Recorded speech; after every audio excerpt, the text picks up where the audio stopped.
नमस्कार, आप देख रहे हैं केलांचल टाइम्स और मैं हूं नंदन झा। बिहार में विधानसभा चुनाव की सरगर्मी तेज है और अभी से सभी दल के संभावित प्रत्याशी अपने अपने चुनावी वादे को लेकर, अपने अपने पार्टी के चुनावी वादे को लेकर जनता के बीच जाने का सिलसिला शुरू कर चुके हैं। इसी कड़ी में आज हम हैं कटिहार विधानसभा में और कटिहार विधानसभा क्षेत्र से युवा समाज से भी लोगों के दुख में सुख में साथ देने वाले व्यक्ति, हिंदुत्व चेहरा आशु पांडे हमारे साथ। आशु पांडे किसी परिचय के मोहताज नहीं है, चाहे वो कोरोना का काल हो या बाढ़ की बात हो या किसी भी प्रकार की समस्या में आशु पांडे दुख और सुख दोनों में हर लोगों के साथ रहते हैं। आशु पांडे जी हमारे साथ हैं, बात करेंगे समाज सेवा में आने की इच्छा कैसे जगी। देखिए, सबसे पहले आपके सभी श्रोता को मैं प्रणाम करना चाहता हूँ। राजनीतिक जीवन में जो हमारा आना हुआ, हमारे पिता ट्रेड यूनियन की राजनीति करते थे और मैं इस कटिहार के अंदर पहला वो नौजवान होऊंगा जिसने 18 साल की उम्र में सियासत की शुरुआत की और समाज सेवी में कभी नहीं रहा। मैंने कंप्लीट एक लीडर के रूप में अपने राजनीतिक जीवन को मैंने शुरू किया और तब से लेकर अब तक मुसलसल 2025 है अनवरत ये चलता जा रहा है। अपना राजनीतिक गुरु किन्हें मानते हैं? और देखिए, हमारे राजनीतिक गुरु तो अगर मैं कहूँ तो मेरे पापा हैं। मैंने उनको बहुत नज़दीक से देखा कि कैसे वो मज़दूरों की पॉलिटिक्स करते थे और उनका जो भाव होता था जनता के लिए जीने और मरने का, तो उनके द्वारा बहुत कुछ सीखने को मिला। बिहार के पूर्व चीफ मिनिस्टर जगन्नाथ मिश्रा जी मेरे पिताजी को बाय नेम, जब भी कोसी सीमांचल में कहीं दौरा होती थी उनको, तो बाय नेम उनको बुलाते थे और वो मज़दूरों के लिए हमेशा जगन्नाथ मिश्रा जी को कहते थे कि कटिहार के वर्करों की ज़िंदगी बेहतर होनी चाहिए। तो जूट मिल कटिहार के अंदर एक ऐसा उपकरण था जहां पूरे ज़िला को वो प्रभावित करता था वो जूट मिल। तो उसकी पॉलिटिक्स में थे हमारे पापा, तो मैंने हमेशा उन्हीं को देखा। तो जूट मिल से आपकी शुरुआत हुई? हमारी नहीं, हमारे पापा की पॉलिटिक्स की। तो उस जूट मिल पापा के बाद उनकी विरासत को आप संभाल रहे हैं? जी हाँ, पापा के बाद पापा आज भी वो मुझे कहते हैं, जब मज़दूरों के कहीं उनके मांगों को नहीं सुना जाता है या उनका शोषण होता है, तो वो मुझे कहते हैं, अगर वो अखबार के माध्यम से, वो उनकी एक आदत है, वो हमेशा अखबार पढ़ते हैं।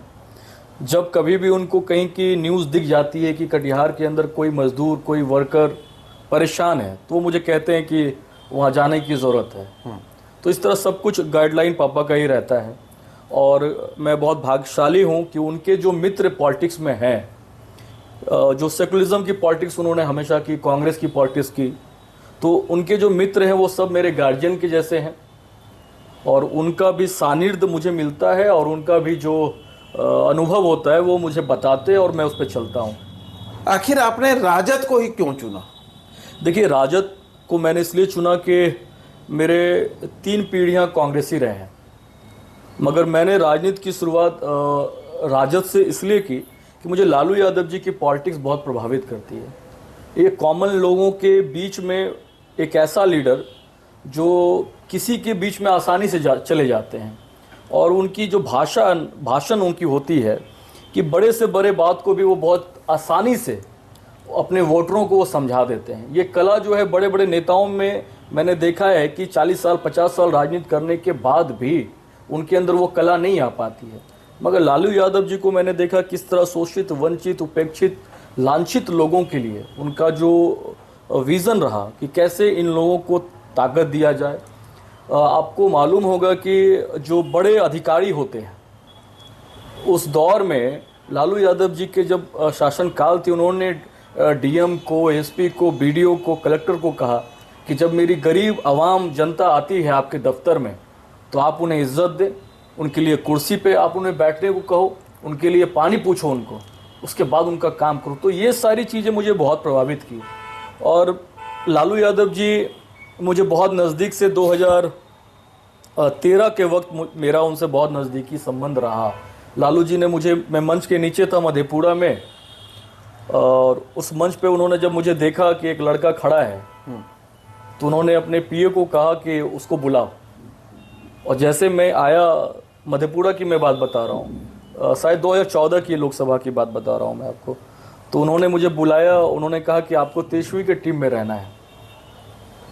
तो लालू यादव जी से बहुत स्नेह मुझे पूर्व के समय में भी मिलता रहा है, तो इसलिए मैं लालू यादव जी की पॉलिटिक्स से बहुत प्रभावित हूँ।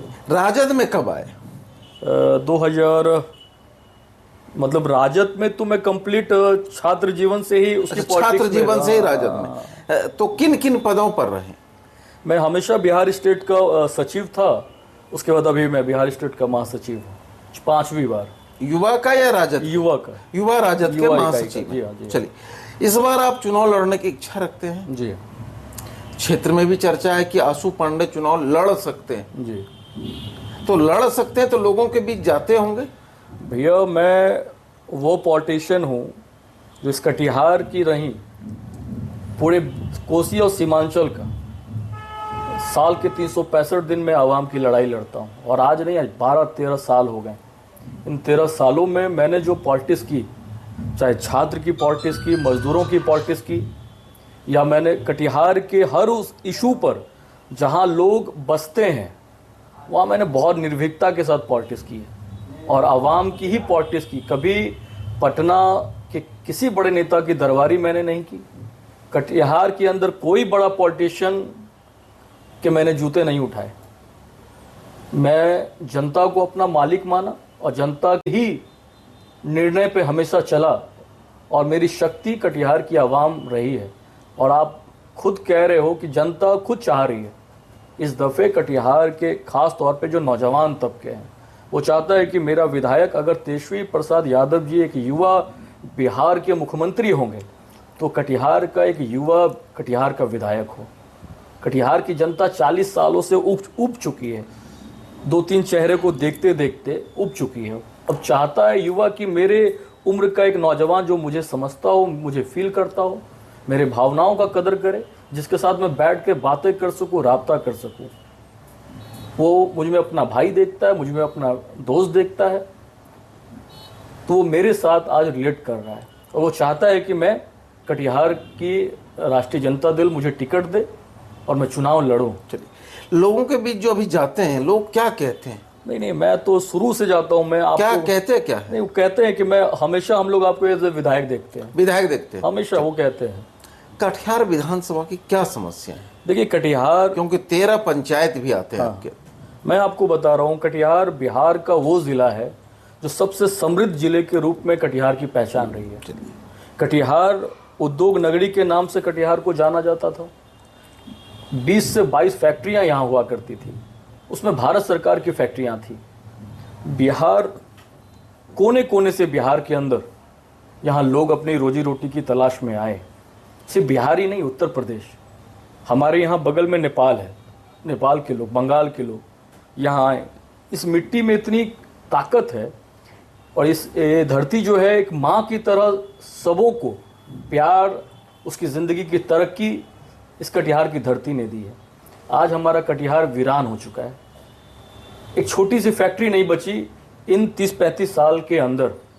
कटिहार के अंदर जो एजुकेशन का हमारा डीएस कॉलेज हुआ करता था, कोसी और सीमांचल, और अब इधर आप भागलपुर जाओगे, खगड़िया जाओगे, वहाँ के जो होनहार छात्र होते थे, उनका ये सपना होता था कि मैं डीएस कॉलेज का छात्र बनूं।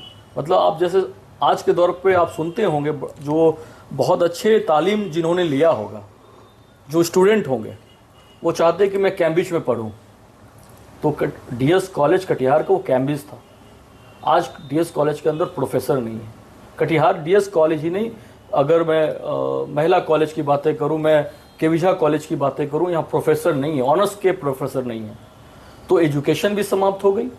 और बात रही डॉक्टर की, तो एक वक्त यहाँ वो वक्त था जब यहाँ ऐसे डॉक्टर थे, अगर मरीज के पास पैसे नहीं थे, अगर गंभीर कोई बीमारी हो गई तो डॉक्टर अपने पैसे से अपना दवा लगाकर इंसान की ज़िंदगी बचाते थे। आज यहाँ बेहतर कोई मेडिकल की व्यवस्था नहीं है। जब पुराना खंडर सदर हॉस्पिटल हुआ करता था तो वहाँ मरीज जिंदा बच जाते थे, गुणवत्तापूर्ण डॉक्टर थे। आज जब 50 करोड़ का बिल्डिंग बनाया है कटिहार सदर हॉस्पिटल, जिला हॉस्पिटल है, 6 महीने के बाद पूरी बिल्डिंग क्रैक कर गई। अभी आप जाओगे, आप यहाँ हो, आप जाके देखोगे कि सदर हॉस्पिटल कंप्लीट रूप से 6 महीने बिल्डिंग को बने नहीं हुए और बिल्डिंग क्रैक कर चुका है। जो टाइल्स लगी है वो टाइल्स टूट रही है। और डॉक्टर जहाँ 100% अगर मैं कहूँ इंफ्रास्ट्रक्चर डॉक्टर की होनी चाहिए, वहाँ 30% मात्र डॉक्टर हैं, 30% मात्र नर्सेज है, कंपाउंडर हैं।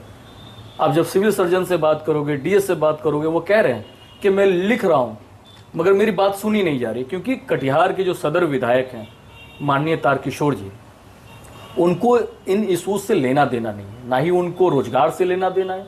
फैक्ट्रियाँ बंद हो गई, एजुकेशन क्लब्स हो गई हमारे यहाँ, स्वास्थ्य की कोई व्यवस्था नहीं है, गरीब लोगों की जानें चली जाती हैं डॉक्टर के अभाव में, इलाज के अभाव में, मगर उनको कोई फ़र्क नहीं पड़ता है।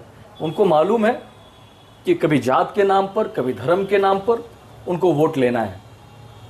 मगर 2025 कटिहार के लोग अपने भविष्य के लिए वोट करेंगे, अपने आने वाली जो पीढ़ियाँ होंगी, जो आने वाली नस्लें होंगी, उनके मुस्तकबिल के लिए वोट करेगी 2025 में।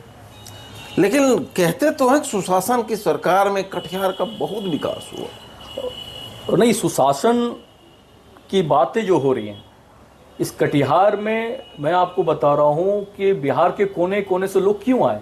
ये इतना शांति प्रिय ज़िला रहा और आज कटिहार के अंदर इतनी क्राइम है, हर 2 महीने में हत्या होती है। कहाँ सुशासन है? आज जो नौजवान तबका है वो स्मैक के नशे में डूबा हुआ है हमारे कटिहार ज़िले का।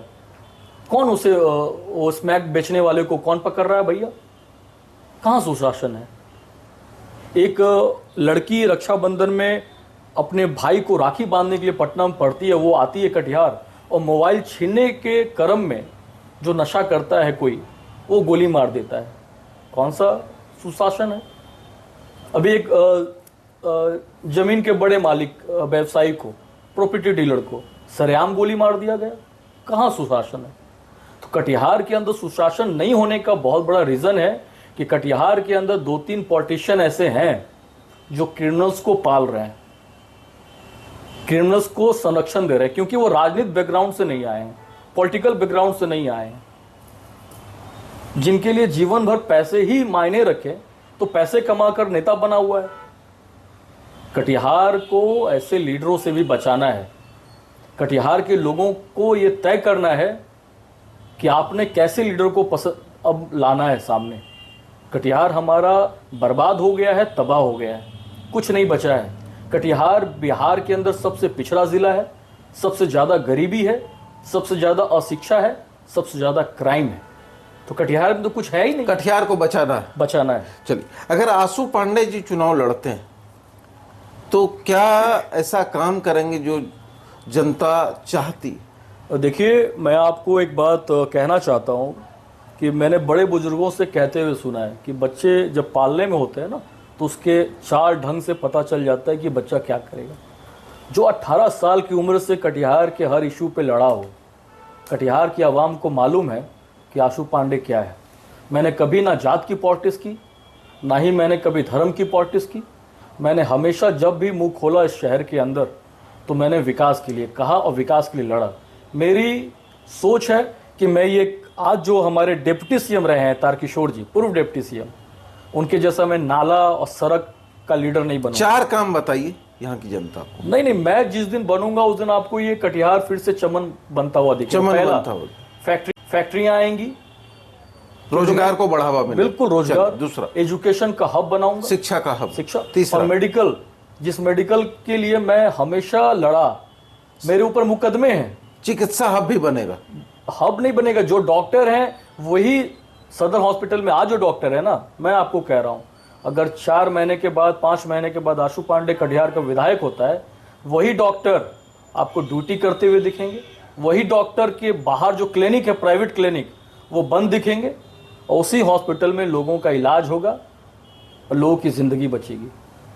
आशु पांडे अगर विधायक बनता है तो मैं आपको कह रहा हूँ कि कटिहार के अंदर जो क्राइम आज बढ़ी हुई है वो ख़त्म होगा। चलिए, क्या लगता है एक माए बहन योजना है जी, कितना कारगर साबित होगा? नहीं, इतना कारगर साबित हो रहा है कि आप देखें कि नीतीश कुमार नकल कर रहे हैं। तेजस्वी यादव जी का जो विज़न है, जो माओं के प्रति, बहनों के प्रति, आज उसी के नकल को करके ना 400 रुपये मिल रहा था। आप सोचिए 400 रुपये में अगर पर डे अगर चाय भी पीती है अगर मेरी माँ बहन, तो चाय की कीमत अगर 10 रुपये है तो महीने का कितना हो जाता है? 300 रुपये। 300 रुपये। अब आप सोचिए कि दवा है, अगर विधवा पेंशन है, दवा है, अगर किराए पे रहती होगी, या हो सकता है कि कोई घर में कमाने वाला ना हो, कुछ भी हो सकता क्या है, होता है 400 रुपये में? तो माए बहन योजना कारगर होगी। बिहार की जो माँ बहनें हैं वो तेजस्वी यादव जी के इस विजन को एक्सेप्ट कर चुकी है। और आप देख रहे होंगे माई बहन योजना पूरे कटिहार के अंदर, गाँव के अंदर, कस्बों के अंदर ये चर्चा है कि हम लोग तेजस्वी यादव जी के इस विजन को मानेंगे और इस बार हमने उनको मौका देना है एज सीएम। बिहार की जनता, बिहार की माँ बहनें ये अपने आप को ठगी हुई महसूस कर रही है। भाजपा के किसी वायदे पे भरोसा नहीं है उनको। जब यूपीए के गवर्नमेंट में 400 रुपये सिलेंडर की कीमत थी, उस वक्त भाजपा की जो महिला नेत्री हुआ करती थी या भाजपा के जो बड़े नेता थे, वो कहते थे कि अगर मेरी सरकार 14 में बनती है तो मैं उस गैस सिलेंडर की कीमत 250 रुपये कर दूंगा। सरकार 14 में बनी, 19 में भी बनी, 24 में भी बनी, और बिहार की धरती ने सबसे ज़्यादा भरोसा एनडीए गवर्नमेंट पे किया लोकसभा में। मगर क्या मिला? गैस सिलेंडर की कीमत 1400 रुपये तक चली गई। तेजस्वी यादव जी कह रहे हैं कि अगर मेरी सरकार बनती है, मैं बिहार का मुख्यमंत्री बनूंगा, तो 500 रुपये में गैस सिलेंडर हम देंगे। चलिए, क्या लगता है, आप युवा के प्रदेश महासचिव भी हैं और कटिहार जिला में 7 विधानसभा सीट, कैसा रहेगा परफॉर्मेंस? नहीं, मैं तो देख रहा हूँ कि इस बार मैं आपको कह सकता हूँ कि 7 विधानसभा में इंडिया गठबंधन इस बार जीत दर्ज करेगी। 7 विधानसभा मैं देख रहा हूँ स्थितियों को। इसलिए मैं देख रहा हूँ कि कटिहार की आवाम बहुत जागरूक आवाम है। उसने मैंने कहा ना आपको, 2014 में, 2019 में, 2024 में भाजपा के ऊपर भरोसा किया। इन 11 सालों में कटिहार के अंदर, जबकि कटिहार एक हब है रेलवे का, यहाँ एक छोटी सी फैक्ट्री तक नहीं डाल पाए वो रेलवे के कारखाने। इन 11 सालों में जो जूट मिल चल रही थी यूपीए के समय में, 2014 में गवर्नमेंट बनती है और 16 में कटिहार की आरबीएचएम जूट मिल को बंद कर दिया जाता है, और 23 आते आते उस जूट मिल के अंदर जो मशीनें थी उसको औने पौने दाम में बेच दिया जाता है। तो कटिहार की जनता तो देख रही है। एक एम्स कटिहार के विधायक कटिहार की जनता के आशीर्वाद से बिहार सरकार के डिप्टी सीएम बने। वो चाहते तो एक एम्स कटिहार में हो सकता था, वो नहीं करा पाए। वो चाहते तो हाई कोर्ट का एक बेंच कटिहार में आ सकता था, वो नहीं करा पाए। अगर वो चाहते तो कोई एजुकेशन का बड़ा यूनिवर्सिटी कटिहार के अंदर आ सकती थी, वो नहीं कर पाए। तो कंप्लीट रूप से इन लोगों के ऊपर भरोसा नहीं है। कटिहार के विकास को लेकर दर्द है? विकास है, हुआ ही नहीं है। मैं आपको कह रहा हूं, दर्द है, दर्द इतनी दर्द है। अभी हपला कटिहार का उसे राजधानी कहा जाता है। हपला के अंदर 2 दिन पहले हिंदुस्तान में एक न्यूज़ छपा है, हिंदुस्तान अखबार एक जिम्मेदार अखबार है, जिसमें जनता गुहार लगा रही है कि प्रॉपर वे नाला तक नहीं है। और तारकिशोर जी कह रहे हैं कि मेरे संज्ञान में है, कटिहार के विधायक। बच्चों को परेशानी हो रही है, मेरे संज्ञान में है। मैंने अधिकारियों को कहा है कि उस पर काम किया जाए। भैया 20 साल कटिहार विधानसभा की जनता ने आपको मौका दिया और आप भी आज भी आपके नज़र में ही है। अब चुनाव सामने है तो आप कह रहे हो कि हम देख रहे हैं। तो आप सोच लीजिए, ये नाला तक नहीं बनवा पा रहे हैं, ये सड़कें नहीं बनवा पा रहे हैं आज भी प्रॉपर वे, जबकि कटिहार नगर निगम के अंदर कई सड़कें बनी। वर्तमान समय में जो मेयर है उनके द्वारा कई सड़कें बनी। तो कटिहार के माननीय विधायक सड़क और बिजली और नाले, आपकी यही औकात है, आप वो भी प्रॉपर वे नहीं कर पा रहे हो। तो कटिहार की जनता समझ चुकी है, अब इन लोगों को एक्सेप्ट नहीं करेगी, राजनीति बदल रही है कटिहार की। देखिए, आशु पांडे जी का कहना है कि राजनीति बदल रही, डिप्टी सीएम रहते हुए कटिहार का जो विकास होना चाहिए वो नहीं हो पाया, जिसका दर्द है। इस दर्द को पूरा करने के लिए कोशिश में है। अगर इंडिया गठबंधन के घटक दल राजद अगर इन्हें मौका देती है तो कटिहार के तकदीर और विकास दोनों बदलेगी। शिक्षा का हब होगा, स्वास्थ्य का हब होगा और युवाओं को रोजगार के लिए बड़े पैमाने पर आशु पांडे काम करेंगे। इसके लिए इन्होंने रोड मैप बना रखा। बस इंतज़ार है पार्टी के आशीर्वाद का। अगर पार्टी का आशीर्वाद मिला तो कटिहार की तकदीर को बदलने के लिए